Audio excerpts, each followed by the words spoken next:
स्कूलों में हमारी बच्चियों को चूहा बंदर की कैटेगरी में गिनी पिग समझते हुए लगातार सरकार परोपकार के नाम पर इस तरह के टीकाकरण अभियान को और दवाई खिलाने का अभियान चला रही है कि प्रीमेच्योर सेक्स और मल्टीपल पार्टनर सेक्स के जरिए यह रोग पैदा होता है जो भारत की सभ्यता और संस्कृति में है ही नहीं। बिना माता पिता की सहमति के, बिना अभिभावकों की सहमति के हॉस्टल के वार्डन, स्कूलों के टीचरों से फार्म पर और उन फार्मों पर ज्यादातर अंगूठा लगाया गया है, मतलब दस्तखत भी पहचान मिला कि किसने कर दिया। तो बच्चियां केवल बांझ ही नहीं हो रही हैं, गर्भ धारण करने की क्षमता ही नहीं खत्म हो रही है, बल्कि आंध्र प्रदेश और गुजरात में इसी टीका से सैकड़ों बच्चियों की मौत की खबरें आई। यह बच्चियों पे टीकाकरण कहां किया जा रहा है?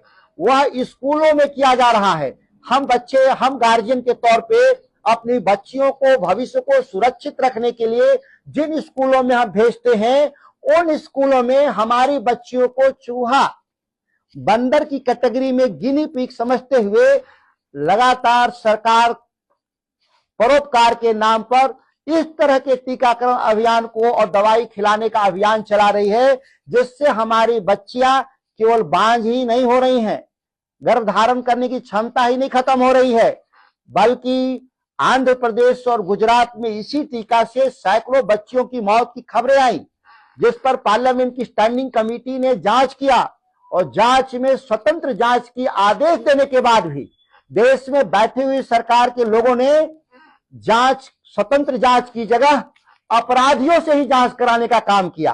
अपराधी कौन थे? एम्स, डीसीएमआर और आईसीएमआर, डीसीजीआई, यह तीनों के संरक्षण में इस टीका को बाजार में ट्रायल के लिए उसको जारी किया गया था। तो जो लोग गुनाहगार थे वो जांच कैसे करेंगे? कॉन्फ्लिक्ट ऑफ इंटरेस्ट का मसला था। समिति दोबारा बुलाती है कि आप कैसे जांच कर रहे हैं, स्वतंत्र जांच होना चाहिए, लेकिन उनका सरकारों पे इतना बड़ा प्रभाव था कि वो आज तक उसमें जांच नहीं हुआ और लिपापोती करने का काम किया। तमाम 2013 की रिपोर्ट के बाद 2014 में बिहार सरकार एमयू साइन करती है गेट्स पे दोबारा। कैंसर वैक्सीन कह रहे हैं, जो हमारा कोविड वैक्सीन, जो कोविड का कालखंड हुआ, इस कोविड को लेकर के भी 2015 में ही गेट्स ने कहा कि दुनिया में एक महामारी आने वाली है। वो महामारी 20 में कैसे आई? कोविड के रूप में। उसकी पूरी वैक्सीन 2015 से ही शुरुआत हो चुकी थी। ये हमारे साक्ष्य हैं उसके, वो आज तक भी पब्लिक डोमेन में उसका इंटरव्यू है। जो अमेरिकी जो कॉमर्स चेंबर का जो वाइस प्रेसिडेंट है सुजैन, उसके साथ इंटरव्यू में उसने बताया, लोगों ने कहा, 15 फाइलों में जिक्र है कि कोविड का तो पहले ही से तय था कि दुनिया में आएगा, उसको लॉन्च किया जाएगा और दुनिया को गिनी पिग बना दिया जाएगा और इनके वैक्सीन गेट्स के फार्मास्यूटिकल कंपनियों में, दर्जनों फार्मास्यूटिकल कंपनियों में गेट्स ने लाभ के लिए पैसा का इन्वेस्टमेंट किया और वो कोविड के वैक्सीनेशन से अरबों डॉलर कमाने का काम गेट्स किया, जिसमें बिहार और इससे आज भी मौतें हो रही हैं। चिंताजनक बात है, दुनिया से खबरें आ रही हैं। आश्चर्यजनक था कि उन बच्चियों पे वो हम टीकाकरण का हम प्रयोग किए जो बिहार में और भारत में होता ही नहीं रोग। सर्विक्स कैंसर हमारे बच्चियों में होता ही नहीं, तो फिर हमारे देश में टीकाकरण क्यों इस्तेमाल किया गया? ये तो रोग होता है अमेरिका के भीतर, क्योंकि प्रीमेच्योर सेक्स और मल्टीपल पार्टनर सेक्स के जरिए यह रोग पैदा होता है जो भारत की सभ्यता और संस्कृति में है ही नहीं। बिहार जैसे राज्य में तो ऐसा होता ही नहीं है। शादी से पहले ऐसा कोई संबंध ही स्थापित नहीं होता, समाज उसके एक्सेप्ट ही नहीं करता, एक्सेप्शनल भी नहीं होता। तब क्यों हमारे देश में बच्चियों पे किया गया? क्योंकि हमारे देश के लोग गरीब हैं और उसमें लिखा है कि कोई भी क्लिनिकल ट्रायल करने से पहले माता पिता की सहमति आवश्यक है। बिना माता पिता की सहमति के, बिना अभिभावकों की सहमति के हॉस्टल के वार्डन, स्कूलों के टीचरों से फार्म पर और उन फार्मों पर ज्यादातर अंगूठा लगाया गया है, मतलब दस्तखत भी पहचान मिला कि किसने कर दिया। और हमारी खासतौर से आदिवासी समूह की बच्चियों पर, गरीबों की बच्चियों पे, पिछड़े इलाके के बच्चियों पे व्यापक पैमाने पर सरकारी विद्यालयों में किया गया। यह गुनाह के असल गुनाहगार गेट्स फाउंडेशन और बिल गेट्स, जो एप्स्टीन का सबसे नियरेस्ट दोस्त था, उसने स्वीकार भी किया कि नहीं हम जाते थे वहां। उसकी पत्नी ने स्वीकार किया कि हम वहां जाते थे, जिसके चलते बिल गेट्स की पत्नी मिलिंडा गेट्स ने तलाक ले लिया। और तलाक ही नहीं लिया, उसने तो बकायदा कंपनसेशन तक लिया कि ये अपराधी आदमी है बिल गेट्स, और वैसे लोगों के साथ हम 2021 में भी ये समझौता करते हैं।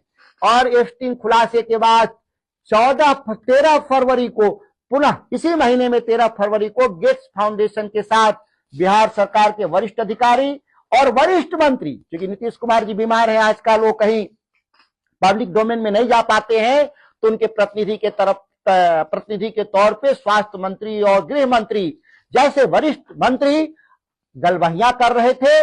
और आंध्र प्रदेश में गेट्स के साथ, सीधे मुख्यमंत्री के साथ स्वयं बिल गेट्स आकर के समझौता करता है। क्या भारत संप्रभु राष्ट्र है? अगर आप देखें तो तमाम जो सच और आरोप के आधार पर वह आज भारत संप्रभु राज्य नहीं है, बल्कि अमेरिका के वो लोग जो वहां के जो क्रॉनिक कैपिटल के जो सबसे ताकतवर लोग हैं, भारत उनके कब्जे में जा चुका है। मेरी मान्यता ही नहीं, मेरी ये पुख्ता राय है कि इसकी विस्तृत जांच भारत सरकार कराए और दोषियों को चिन्हित करके कार्रवाई करे, नहीं तो भारत उसी तरह से गुलामी के कगार पे जा चुका है जिस तरह से ईस्ट इंडिया कंपनी भारत में आई थी व्यापार के नाम पर, और उसने 100 साल के बाद गुलाम बना लिया था। यहां पर एक कंपनियां ये चैरिटी के नाम पर भारत को जल्दी ही गुलाम बनाने में कामयाब होंगे, क्योंकि उनके पास सभी हमारे सच आंकड़े उनके कब्जे में है। क्योंकि डिजिटल प्लेटफॉर्म पे सारे क्लाउड जो और डेटा सेंटर हैं वह अमेरिका में हैं, और ये सारे सच अमेरिका ले जाए जा चुके हैं, जिसकी स्वतंत्र रूप से जांच होनी चाहिए और जांच करके ऐसे लोगों पे कार्रवाई भी करनी चाहिए। और गेट्स फाउंडेशन, पाथ जैसी संस्थाओं को देश से बाहर निकालना चाहिए।